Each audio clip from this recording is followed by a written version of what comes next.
They told her she didn't look the part. They told her that seat 1A was reserved for VIPs only, not girls in oversized hoodies. When Preston Vance, a high-powered executive, physically threw Nia Sterling's bag into the aisle and demanded she be removed, he thought he was asserting dominance. He thought he was teaching a lesson, but he didn't know that the girl he was humiliating wasn't just a passenger. She was the reason the plane was flying at all. And 5 minutes later, when the pilot received a code red from headquarters, Preston would learn the most expensive lesson of his life. This is the story of how one act of arrogance grounded an entire flight. The air inside the first-class cabin of Global EX Airways Flight 882 smelled of sanitized leather and expensive champagne, a scent Nia Sterling knew better than the layout of her own apartment. At 26 years old, Nia didn't look like the typical occupant of seat 1A. She wasn't wearing a Chanel suit or dripping in diamonds. She was dressed in a charcoal gray cashmere hoodie, black leggings, and worn-in sneakers. Her hair was pulled back in a messy bun, and she was tapping furiously on a tablet that looked like a prototype the public wouldn't see for another 3 years. To the untrained eye, she looked like a college student who had gotten a lucky upgrade. To the trained eye, the Patek Philippe watch peeking out from her sleeve, worth more than most people's houses, might have given her away. But people rarely looked closely enough to see the details. They only saw what they expected to see. Nia was exhausted. She had just come off a 72-hour coding sprint in San Francisco and was flying to Zurich for a secret meeting with the board of Vanguard mechanics. The deal on the table was worth $4.2 billion. If she signed, her company, Sterling Dynamics, would effectively control the logistics of 60% of European air travel. She just wanted to sleep. Ms. Sterling? The flight attendant, a kind-faced woman named Sarah, hovered with a crystal flute. Can I get you started with some Dom Perignon before takeoff? We're expecting a full flight today. Nia smiled, a soft, genuine expression. Just sparkling water with lime, please, Sarah. And maybe a blanket? I'm planning to pass out before the wheels leave the ground. Of course. Sarah smiled back. She knew who Nia was. The manifest had her listed as a key dignitary, a status usually reserved for heads of state. But Sarah also knew Nia was low maintenance. She placed the water on the console and draped a weighted blanket over Nia's legs. Nia put her noise-canceling headphones on, closing her eyes. The hum of the Boeing 777's auxiliary power unit was a lullaby. She felt the plane vibrating as luggage was loaded below. She was safe. She was anonymous. She was comfortable. Or so she thought. The piece lasted exactly 4 minutes. The commotion started at the front of the plane. It wasn't just the sound of footsteps. It was the heavy, authoritative stomp of someone who believed the ground was lucky to be stepped on by them. This is ridiculous. I specifically requested 1A. My assistant confirmed it this morning with the platinum desk. The voice was baritone, loud and dripping with that specific brand of Ivy League condescension that made Nia's stomach turn. She didn't open her eyes, hoping he would pass. Sir, please check your boarding pass. Another flight attendant, a younger man named David, said nervously. You are in 2A, the seat across the aisle. I don't do across the aisle, son. I do window, 1A, always. Nia felt a shadow fall over her. The air shifted, the scent of aggressive cologne, musk and cedarwood, likely Creed, overpowered the smell of the leather seats. Nia sighed, slid her headphones down around her neck, and opened her eyes. Standing over her was a man who looked like he had been built in a factory for corporate villains. He was tall, white, in his mid-50s, wearing a navy bespoke suit that fit too perfectly. His hair was silver and swept back, his face flushed with the heat of a man who hadn't been told, no, since the mid-90s. This was Preston Vance. Nia recognized him instantly. Preston Vance was the CEO of Vance Capital, a vulture hedge fund known for buying struggling tech companies, gutting their staff, and selling the scraps for profit. He was currently in the news for laying off 5,000 workers in Ohio while taking a $12 million bonus. He was also the man Nia was flying to Zurich to destroy. Vance Capital was the rival bidder for the Vanguard deal. He was flying to the same meeting. He just didn't know who she was. Preston looked down at Nia. His eyes scanned her quickly, taking in the hoodie, the messy hair, the sneakers. He didn't see the watch. He didn't see the intelligence in her eyes. He saw an obstacle. A low-value obstacle. "Excuse me," Preston said, though the tone suggested anything but an apology. "You're in my seat." Nia adjusted her glasses. "I think you're mistaken. This is 1A. "I know it's 1A, Preston snapped, looking at his Apple Watch impatiently. "I'm saying you are in the wrong place. This cabin is for full-fare first-class passengers. The upgrade list clears into the back rows of business, usually. Or maybe your crew deadheading? Either way, you need to move. I have work to do." He gestured vaguely with his hand, as if shooing a fly. Nia stayed perfectly still. Her heart rate didn't even jump. She dealt with men like Preston in boardrooms every week. "I have a boarding pass, sir. Assigned to this seat. 2A is across the aisle. It's the same seat, same service." "It is not the same," Preston hissed, leaning in closer. "I require privacy. I require the bulkhead. And frankly, I don't want to sit across from—" He waved a hand at her outfit. "Whatever this is, I'm meeting with serious investors in Zurich. I need to be in the right mindset, not distracted by someone's teenage daughter playing on an iPad." Sarah, the flight attendant, rushed over. She looked terrified. "Mr. Vance, is there a problem?" "Yes, Sarah, there is," Preston barked, reading her name tag without looking at her face. "There has been a ticketing error." "I always fly 1A. This person is occupying it. Move her. Put her in economy comfort or wherever the non-revenue passengers go." Sarah swallowed hard. "Mr. Vance, Ms. Sterling is a confirmed passenger. She paid for this seat. Seat 2A is yours. It's a beautiful suite, sir. Let me show you." Preston's face turned a shade of crimson that clashed with his silk tie. He turned his full attention back to Nia. "Look," he said, his voice dropping to a menacing whisper. "I don't know who you slept with or whose miles you stole to get this seat, but I am Preston Vance. I run a multi-billion-dollar portfolio. If I make one phone call to the CEO of this airline, who is a personal friend of mine, by the way, you won't just lose this seat. You'll be banned from flying. Do you understand?" Nia looked at him calmly. "You know the CEO of Global EX, Jonathan Crane?" "Yes, Jonathan," Preston lied effortlessly. "We golf at Augusta." Nia knew for a fact that Jonathan Crane hated golf and was currently in a rehab facility in Arizona, which was why the board had given her emergency executive privileges regarding the fleet leasing. "That's interesting," Nia said dryly, "because Jonathan is currently unavailable, but I'm sure he'd be fascinated to hear you're bullying a woman out of her seat." Preston snapped. "Bullying? I am a paying customer! You are a glitch in the system!" Before anyone could react, Preston reached down, grabbed the strap of Nia's vintage Hermes leather carry-on which was sitting on the ottoman, and hurled it into the aisle. It landed with a heavy thud, spilling a few personal items, a contact lens case, a notebook, and a charging cable. The cabin went silent. The other passengers, a tech bro in 3A, an older socialite in 2F, froze.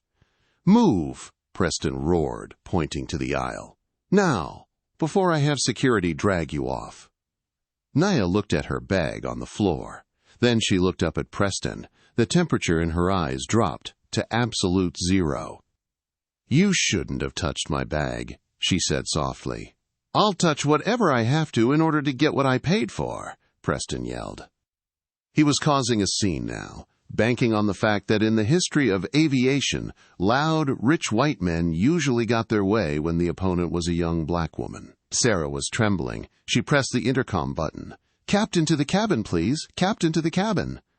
"Good." Preston straightened his jacket. "Get the pilot. Maybe he has some sense." Nia unbuckled her seatbelt. She stood up. She wasn't tall, maybe 5'6", but she held herself with the posture of a queen. She stepped into the aisle and calmly began collecting her things. Finally. Preston scoffed, stepping past her to throw his briefcase onto the seat she had just vacated. Make sure you sanitize that before I sit down. He threw over his shoulder to Sarah. I'm not moving seats, Naya said, her voice clear and carrying through the cabin. I'm getting my phone. Call your boyfriend, Preston sneered. Maybe he can come pick you up. The cockpit door opened and Captain Miller stepped out. He was a veteran pilot, gray-haired and stern. He saw the bag on the floor, the red-faced executive, and the calm young woman. What is going on here? Captain Miller asked, his voice booming. Captain. Preston stepped forward, putting on his reasonable businessman mask. I'm Preston Vance, Global Services member. There's been a mix-up. This young lady is in my seat, and she's refusing to cooperate. I've tried to be patient, but we're burning fuel here. I need you to escort her to her correct seat so we can leave. Captain Miller looked at Sarah. Sarah shook her head frantically, mouthing, no. Sir, Captain Miller said, looking at his manifest, according to my chart, Miss Sterling is in 1A. You are in 2A. The chart is wrong. Preston slammed his hand on the overhead bin. Do you know how much money my firm spends with this airline? I demand she be moved. She's obviously some affirmative action hire or a contest winner. Look at her. She disrupts the atmosphere of the first-class cabin. It was out. The racism wasn't subtext anymore. It was text. Nia picked up her phone. She didn't look at the captain. She didn't look at Preston. She unlocked the screen. Captain, Nia said, her voice steady. I don't want to delay this flight. There are 300 people back there who need to get to Zurich. If this man feels so threatened by my presence that he needs to physically assault my property and verbally abuse me, then clearly we cannot fly together. Exactly, Preston smirked. Bye-bye, sweetheart. So, Nia continued, locking eyes with the captain, I am requesting that you make a decision. Protocol states that if a passenger is belligerent and poses a threat to the safety or comfort of others, they must be removed. He threw my bag. He is screaming. He is aggressive. Captain Miller looked at Preston. He hated guys like this. But he also knew the airline was struggling. They needed high-value frequent flyers. He hesitated. It was a fatal error. Miss Sterling, the captain said, trying to be diplomatic. Maybe to keep the peace. Would you mind taking seat 2A? It's just for 8 hours. I'll make sure you get a voucher for... Nia's expression didn't change, but something in the air snapped. The captain had just failed the test. You want me to move? Nia asked. After he threw my things? It's just the path of least resistance, ma'am, the captain said, looking tired. We need to push back. Preston laughed, a sharp barking sound. Smart man. Go on, girl. Move. Nia nodded slowly. Okay. She didn't move to seat 2A. She didn't move to economy. She picked up her bag, slung it over her shoulder, and looked at Preston Vance with a smile that was terrifyingly devoid of humor. You want this seat so bad, Preston? It's yours. Enjoy the legroom. She turned to the captain. I'm deplaning. I refuse to fly on a vessel where the crew cannot guarantee my safety from aggressive passengers. Suit yourself, Preston muttered, already sitting down in 1A and buckling the belt. More champagne for us. Nia walked to the door. Sarah looked like she wanted to cry. Miss Sterling, please, you don't have to. It's okay, Sarah, Nia whispered. You did your best, but this flight isn't going to Zurich. What? Sarah asked. Just wait, Nia said.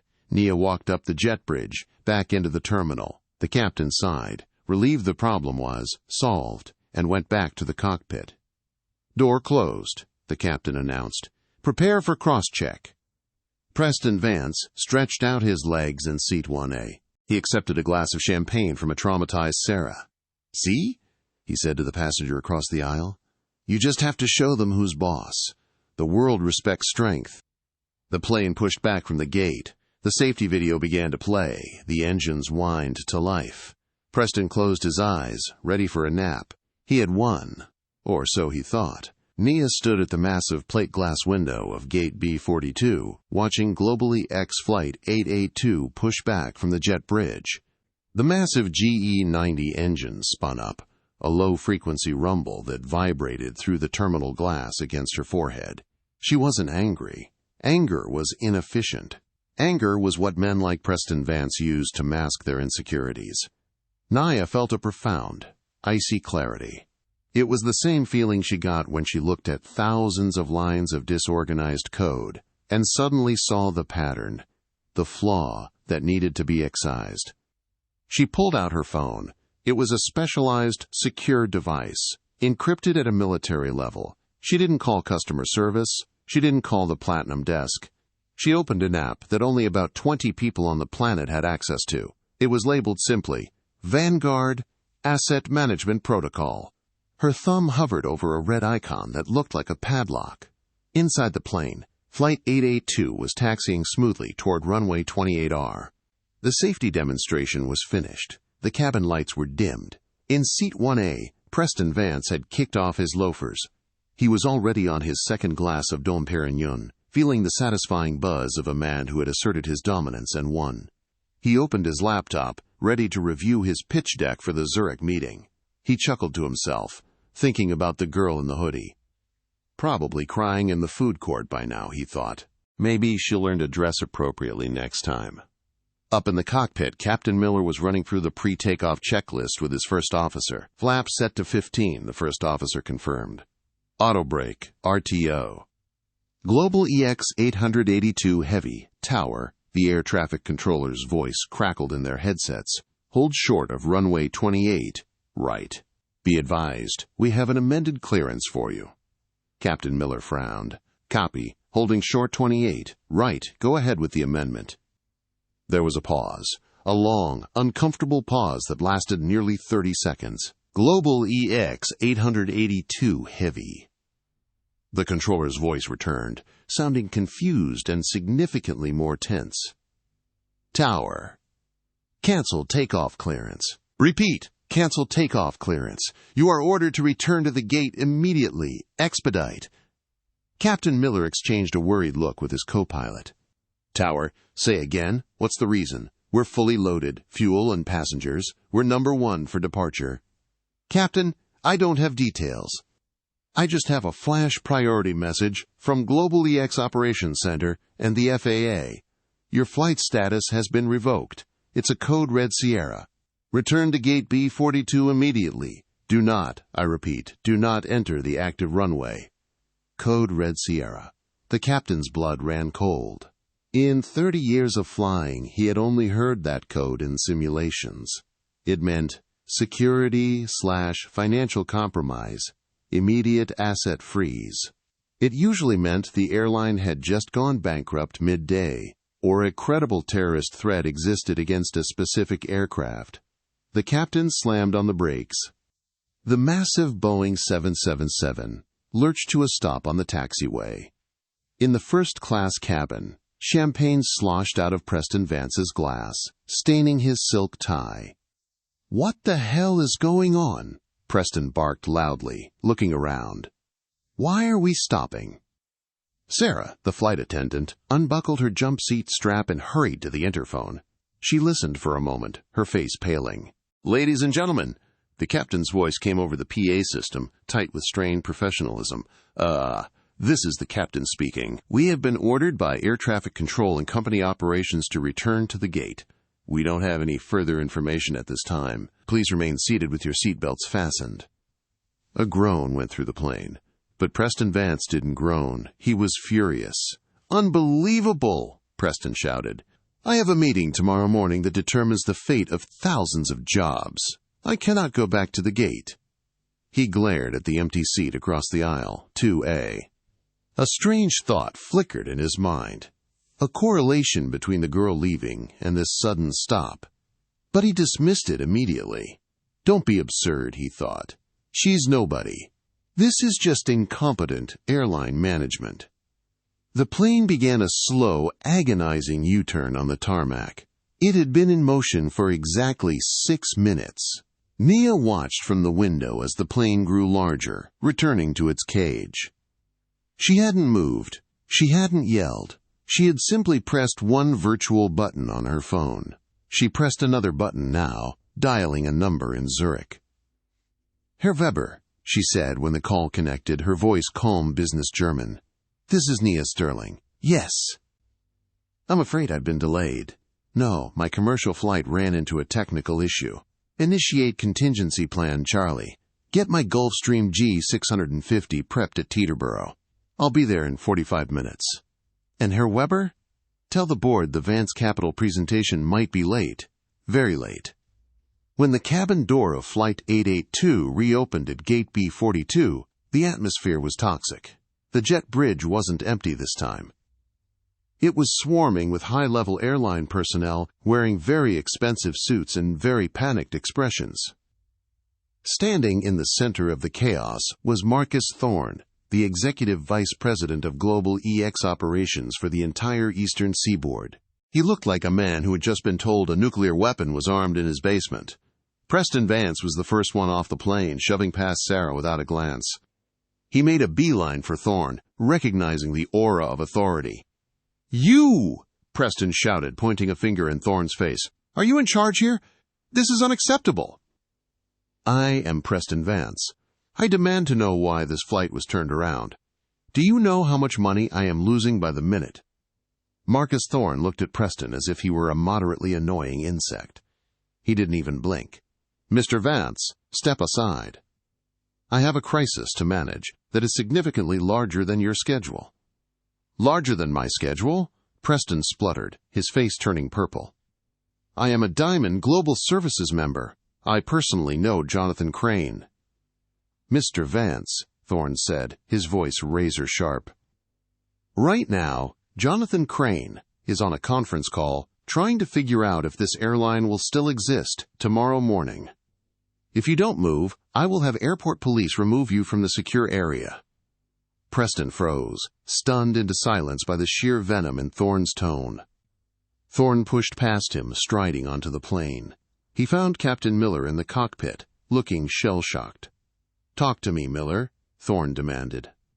"What happened on this plane before pushback?" "Nothing unusual, sir," Miller stammered. "Just standard loading. We were on time." "Don't lie to me," Thorne hissed.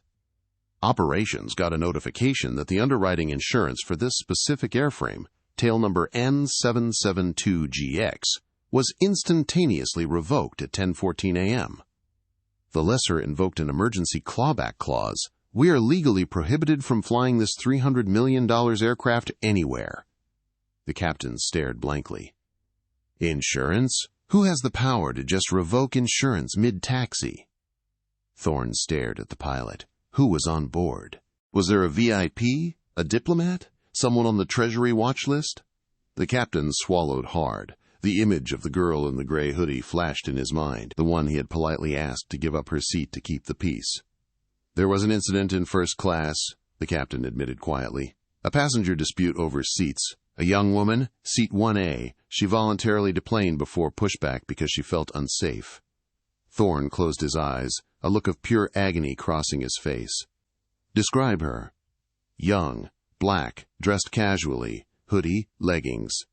Had a vintage Hermes bag, I think. The other passenger, Mr. Vance, threw her bag. She said she wouldn't fly if we couldn't guarantee her safety from aggressive passengers. I tried to de-escalate by asking her to move seats." Thorne opened his eyes. They were burning with fury. "You asked her to move?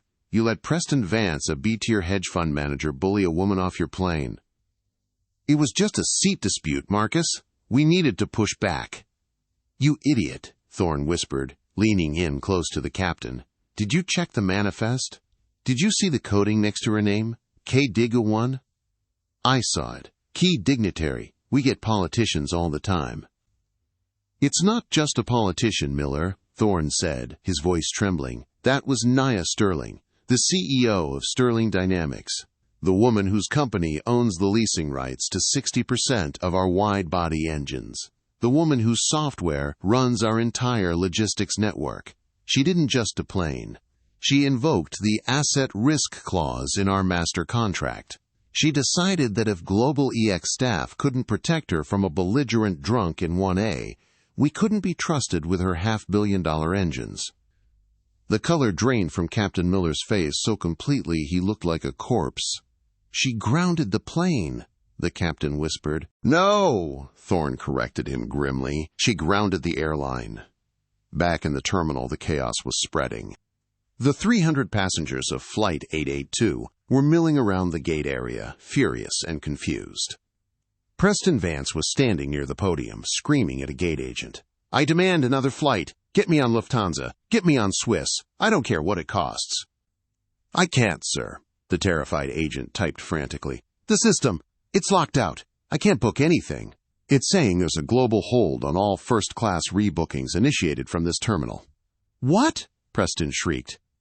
A sleek, black-suited man tapped Preston on the shoulder. He was wearing an earpiece and carried himself with the quiet menace of private security. Mr. Vance? The man said. Yes, finally, someone competent. Are you here to get me to Zurich?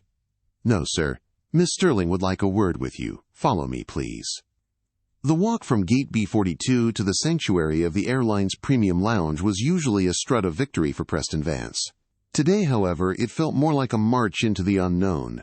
He was being escorted by a man who was distinctly not airline staff. The man wore a black suit that cost more than a Honda Civic, an earpiece that coiled tightly behind his ear, and an expression of professional lethality. He hadn't said a word since intercepting Preston at the podium. Look, buddy, Preston said, adjusting his tie as they navigated the moving walkway, passing blurred faces of stressed travelers. I appreciate the VIP escort, really. It's about time someone at this airline recognized who they were dealing with. But I need to know, are we going to the lounge to rebook, or is there a charter waiting? Because if Jonathan Crane arranged a charter, I'm willing to overlook this whole fiasco. The security agent didn't even turn his head. He simply pressed a finger to his earpiece and murmured, Package is secure. Approaching the Citadel now. ETA 30 seconds. Preston frowned. The Citadel? That wasn't the name of the lounge. He brushed it off. Probably internal code for the ultra-exclusive area, he reasoned. The invitation-only suite. His confidence began to inflate again. Yes, that had to be it. They were taking him to the inner sanctum to apologize, offer him a glass of scotch worth 4 figures, and beg for his forgiveness. They arrived at the frosted double-glass doors of the Global EX first-class flagship lounge. Usually this entrance was bustling with receptionists, scanning boarding passes and welcoming the elite. Today, the desk was empty. The automatic doors were locked. The security agent swiped a black keycard. The doors hissed open with a hydraulic sigh. Inside, the agent said. It was an order, not an invitation. Preston stepped through the threshold and stopped cold. The lounge was massive, a sprawling expanse of polished marble, mid-century modern furniture, and floor-to-ceiling windows offering a panoramic view of the tarmac. Usually, the air here buzzed with the low hum of business deals and clinking silverware. Now, it was silent. Dead silent. The kind of silence that feels pressurized, like the inside of a submarine diving too deep. The bar was shuttered. The buffet was cleared. The other passengers had been evacuated. The entire space had been requisitioned for an audience of one. At the far end of the lounge, framed against the gray sky and the nose of the grounded Boeing 777, sat Naya Sterling. She occupied a high-backed leather wing chair like it was a throne. She hadn't changed clothes. She was still in the charcoal gray cashmere hoodie and leggings, her hair still in the messy bun. But in this setting, surrounded by 3 men in severe charcoal suits standing in a defensive phalanx behind her, the casual clothes didn't look sloppy. They looked like a statement. They looked like the attire of someone who didn't need to wear a suit because she owned the people who did. She was holding a delicate porcelain cup of tea, staring out the window at the plane. She didn't turn around when Preston entered. "You?" Preston blurted out, the word echoing in the empty cavern of the lounge. His relief shattered instantly, replaced by a confused, bubbling anger. "What is this? Is this a joke? I demanded to see the station manager, not the girl from the plane." He looked at the security agent who had brought him in. "Why did you bring me to her? She's the problem. She's the one who walked off." Nia slowly lowered her teacup to the saucer. The clink of china on china was the loudest sound in the room. She swiveled the chair around. Her face was unreadable. There was no anger, no tears, no triumph, just a terrifying, glacial calm. "Mr. Vance," she said. Her voice was soft, but it carried across the room with perfect clarity. "Please, sit." She gestured to a low-slung chair opposite her. "I will not sit," Preston spat, his face flushing red. "I am done playing games.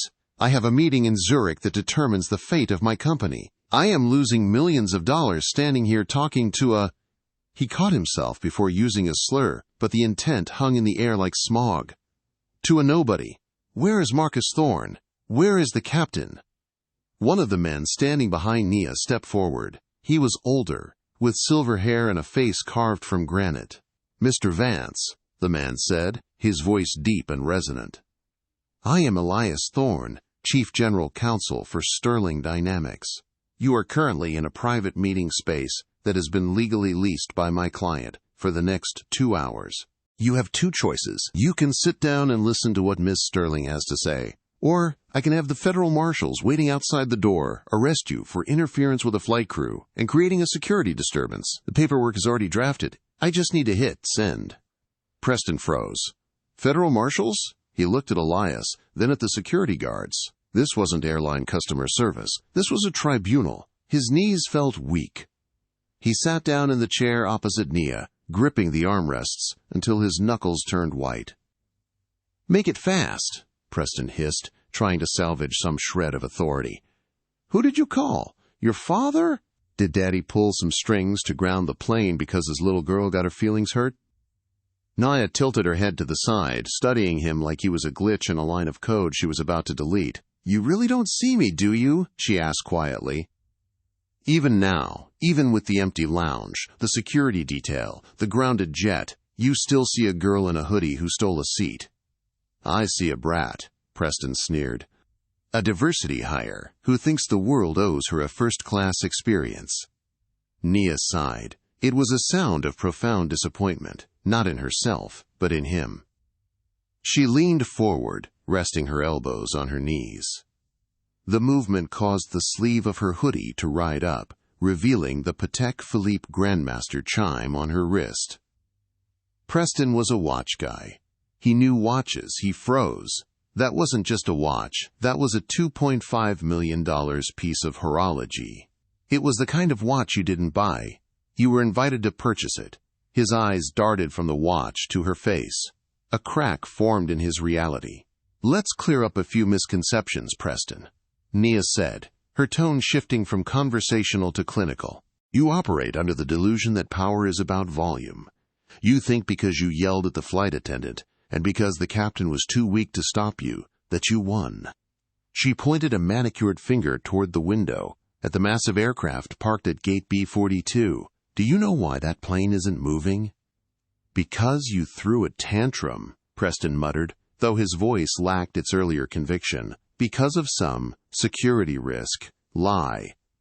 "No," Nia corrected him. "It's not moving because I revoked its permission to exist as a commercial asset." She picked up a tablet from the table beside her and slid it across the marble surface toward him. It displayed a complex schematic of a GE-90 jet engine, with live telemetry data streaming down the side. The status bar at the top flashed a bright, angry red. "Asset lock, lease violation, auth, Sterling." "My name is Nia Sterling," she said. "I am the founder and majority shareholder of Sterling Dynamics. 3 years ago, when Global EX was on the verge of bankruptcy, they sold their entire long-haul engine portfolio to raise cash. My company bought it." Preston stared at the tablet. The numbers blurred. Sterling Dynamics. He knew the name. Everyone in finance knew the name.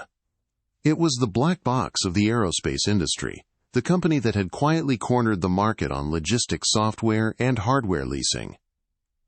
"I own the engines on that plane, Preston," Nia continued, her voice hardening. "I own the engines on the plane next to it. In fact, I own the engines on 60% of the Global EX fleet. And inside our master lease agreement, there is a very specific clause, Clause 14B. It's called the Principal Safety Protocol. Preston looked up, his mouth dry. What does that mean? It means, Nia said, locking eyes with him, that if a principal executive of Sterling Dynamics is on board an aircraft and their physical safety or dignity is compromised by the airline's failure to maintain order, we have the right to immediately invalidate the insurance and operational certification of that specific aircraft. Instantly. Remote kill switch. She leaned back in her throne. When you grabbed my bag, she said softly, you didn't just assault a passenger. You triggered a breach of contract on a $300 million asset. I didn't just call customer service, Preston.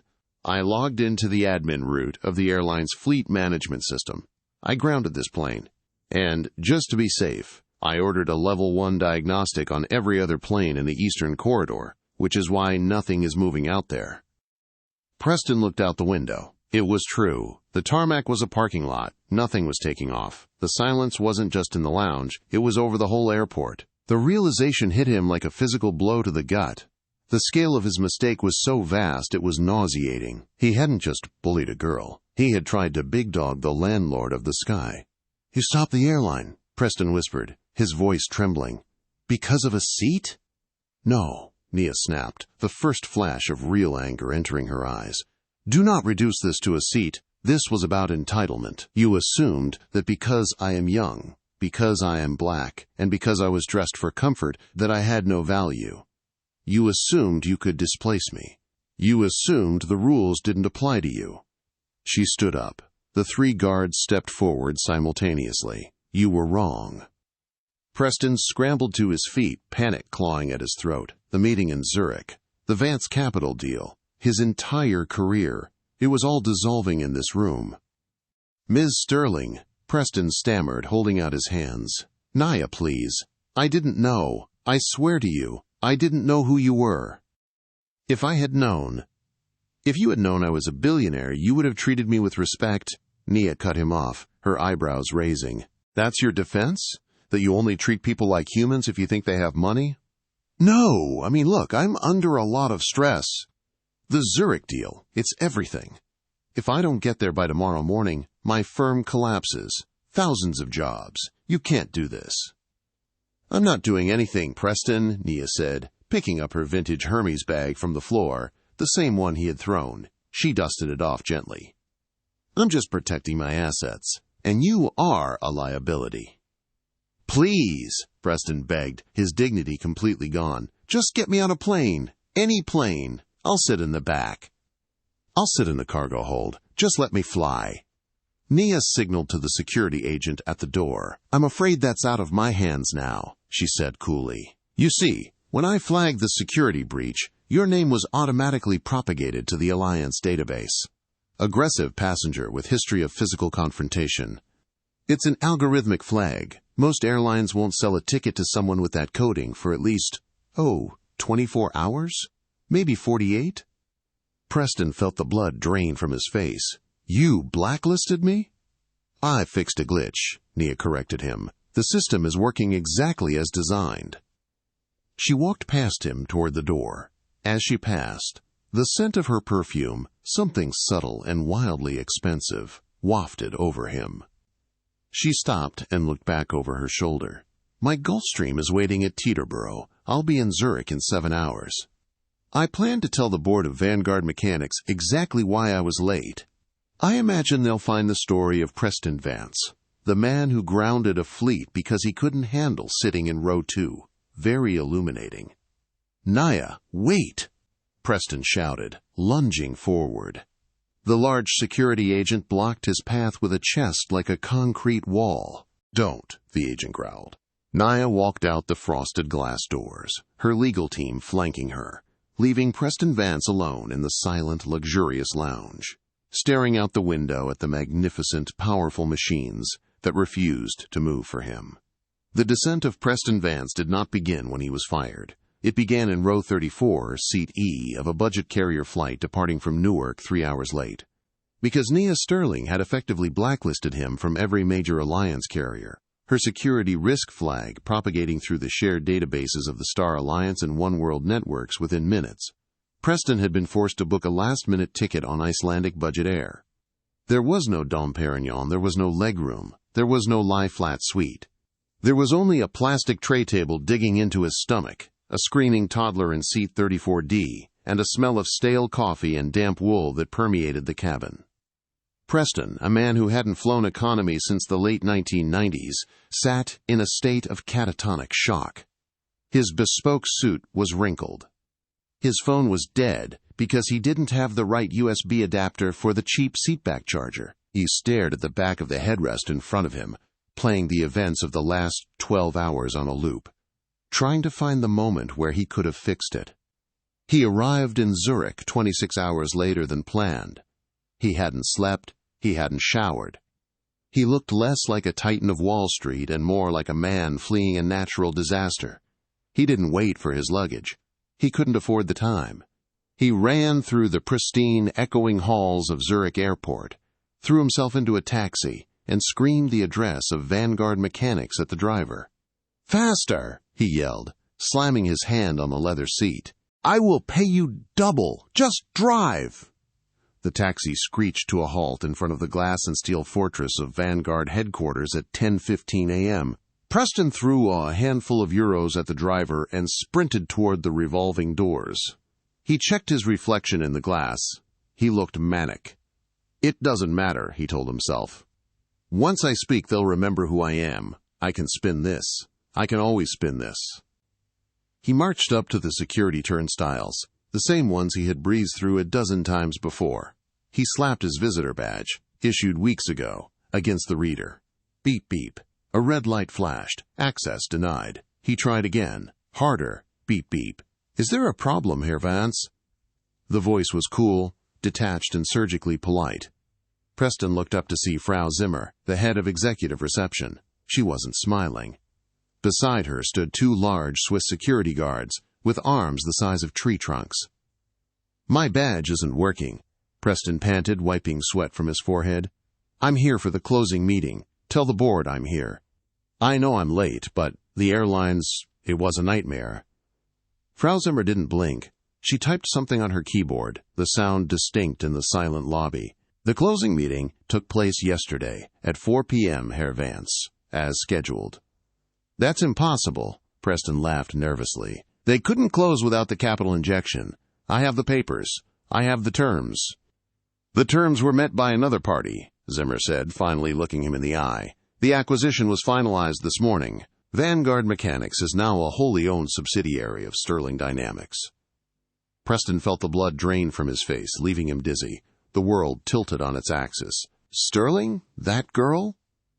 "Ms. Sterling arrived yesterday afternoon via private transport," Zimmer continued, twisting the knife with professional efficiency.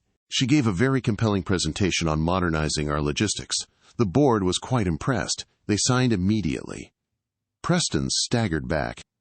He needed to sit down, but the guards stepped forward, blocking his path to the lobby sofas.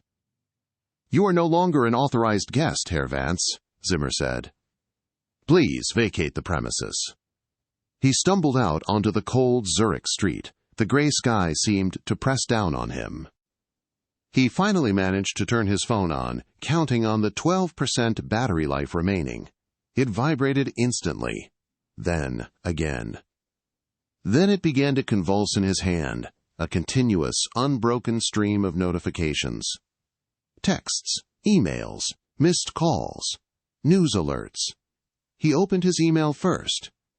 At the top of the inbox was a message from the chairman of the board of Vance Capital. The subject line was 3 words: Immediate termination notice. "Preston, effective immediately, the board has voted to remove you as CEO. Your access to company accounts, servers, and properties has been revoked. We are also triggering the morals clause in your contract to void your severance package. We cannot have a liability like you leading this firm. See attached." Attached was a link. Preston clicked it. It opened the YouTube app. The video was entitled CEO Throws Black Billionaire's Bag and Gets Instant Karma. It had 14 million views. It had been uploaded less than 24 hours ago. Preston watched in horror. The footage was high definition, Shot by the tech kid in 3A, it showed everything. The sneer on Preston's face was unmistakable. The sound of Nia's heavy leather bag hitting the floor was sickeningly loud. "Maybe your boyfriend can come pick you up," Digital Preston said. Then, the camera panned to Nia. She looked calm, regal, and dangerously intelligent. Then it cut to the chaos at the gate, showing Preston screaming at the airline staff while Nia sat drinking tea in the VIP lounge. He scrolled down to the comments. There were thousands of them, moving so fast they blurred. User_Avenger. Imagine being so racist you accidentally bankrupt your own airline and lose your job in the same hour. Crypto King 99. I used to work for Vance Capital. Guy was a monster. Glad the world finally sees it. Flygirl_Sarah. I was the flight attendant. He made me cry. Nia Sterling tipped me $5,000 before she left the lounge. Preston is trash. GlobalEX_official. Official statement. GlobalEX condemns the behavior of Mr. Preston Vance. He has been placed on our lifetime no-fly list. We stand with Miss Sterling. Preston dropped the phone. The screen cracked against the pavement. He stood alone in a foreign country, with no job, no reputation, no flight home, and a cracked phone. He had been a king of the universe yesterday morning. Now he was a meme. 2 weeks later, San Francisco. The offices of Sterling Dynamics were quiet, the hum of productivity filling the air. Nia Sterling sat in her corner office, the Golden Gate Bridge framed perfectly in the floor-to-ceiling windows behind her. She was reviewing the integration code for the Vanguard merger. It was beautiful. The efficiencies they were unlocking would save the industry billions and reduce carbon emissions by 15% within the first year. Her intercom buzzed. It was her executive assistant, Marcus. Nia? Marcus's voice was hesitant. I have a caller on line 2. He's been holding for 20 minutes. He says it's urgent. Who is it? Nia asked, not looking up from her tablet. It's Captain Miller, from GlobalEX. Nia paused. Her finger hovered over the screen. She remembered the captain's face. Not malicious, just weak. The face of a man who chose the path of least resistance. The face of a man who asked the victim to move because the bully was too loud. He says he wants to apologize, Marcus continued. He says he's been suspended pending an investigation, and he wanted you to know he's sorry for not standing up for you. He sounds broken, Nia. Nia swiveled her chair around to look at the bridge shrouded in the morning mist. She thought about forgiveness. She thought about grace. She had plenty of both. But she also had a responsibility to ensure that the Captain Millers of the world understood that silence has a price. If she took the call, she absolved him. She gave him the closure he needed to sleep at night. She gave him permission to forgive himself for cowardice. Marcus, Nia said softly. Yes, Nia. Tell Captain Miller I am unavailable. Okay. Should I tell him when to call back? No, Nia said, her voice firm. Tell him that I am in a meeting regarding the future of aviation safety. Tell him that in the future, if he wants to apologize, he should do it when it matters, when the bag is on the floor, not when his pension is on the line. Understood. And Marcus? Yes. Book my travel for the London Summit next week, GlobalEX Flight 901. Are you sure? After everything? Nia smiled. It was a small, victorious smile. Absolutely. I own the engines, Marcus, and I hear Seat 1A is available. She tapped her screen, turning off the intercom. She went back to her code, leaving the blinking light of line 2 to fade into darkness, unanswered. Preston Vance wanted a window seat. In the end, he got a front row seat to his own destruction. He learned too late that you can't judge someone's power by their hoodie, and you certainly don't touch a billionaire's luggage. Karma didn't just hit Preston. It landed on him with the weight of a Boeing 777. What do you think? Did Preston get what he deserved, or was Nia's retaliation too harsh? Let me know down in the comments below. I read every single one. And if you enjoyed this story of ultimate karma, please smash that like button, subscribe, and ring the notification bell so you never miss a story. Until next time, fly safe and be kind. You never know who you're sitting next to.